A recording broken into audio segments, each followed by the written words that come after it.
அண்ணா திருமாவோட 62வது பிறந்தநாள் மேடை வாழ்த்தி பேசுறதுல நியாயம் இருக்குது. நாம் தமிழர் கட்சியை வந்து அவ்வளோ வன்மம் கொண்டு காழ்ப்புணர்ச்சி கொண்டு பேச வேண்டிய அவசியம். நீங்கள் பாமகவோட உங்களுக்கு உரசல் இருக்குது, ஒரு மோதல் போக்கு இருக்குது, ஒரு பகைமை இருக்குன்னா புரிஞ்சுக்க முடியுது. ஏன்னா வந்து அந்த எல்லைக்கு போயிடுச்சு. வெளிப்படையாக அண்ணன் அன்புமணி ராமதாஸை வந்து பேசுகிறப்ப வந்து பானையை அடைக்கணும் அப்படின்னு பேசுறாரு. இந்த பக்கம் இவங்களும் பேசுகிறாங்க. அப்போ ரெண்டு பேருக்கிடையே ஒரு பகைமை இருக்குது. அந்த உணர்வாவது குறைஞ்சபட்சம் புரிஞ்சுக்க முடியுது. அது நியாயம் சொல்லலை, அந்த பகைமையை புரிஞ்சுக்க முடியுது. நாம் தமிழர் கட்சிக்கு விசிகாவுக்கும் என்ன பகைமை இருக்குது? நாங்கள் வந்து விசிகா விமர்சிக்க தேவையில்லை, பாமக விமர்சிக்க தேவையில்லை அப்படிங்கிற நிலைப்பாட்டை எடுத்துட்டோம். அண்ணன் வெளிப்படையாக வந்து விசிகா விமர்சிக்காதீங்க, பாமக விமர்சிக்காதீங்க சொல்கிறாங்க. அத்தோடு நிற்காது. சிதம்பரம் தொகுதியில் வந்து அண்ணன் திருமா போட்டிட்டப்ப, விழுப்புரத்தில் அண்ணன் ரவிக்குமார் போட்டிட்டப்ப அங்கே பரப்புரை சிறப்பாக கூட அண்ணன் திருமாவையோ ரவிக்குமாரையோ ஒருபோதும் விமர்சிக்கலையே.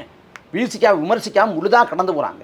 அப்போ தேர்தல் களத்தில் கூட அவங்கள விமர்சிக்க வேண்டாம், அவங்க நட்பு சக்திகள் தான். நமக்கு இலக்கு திமுக, அதிமுக, காங்கிரஸ், பாஜகன்னு நாங்கள் கடந்து போகிறோம்.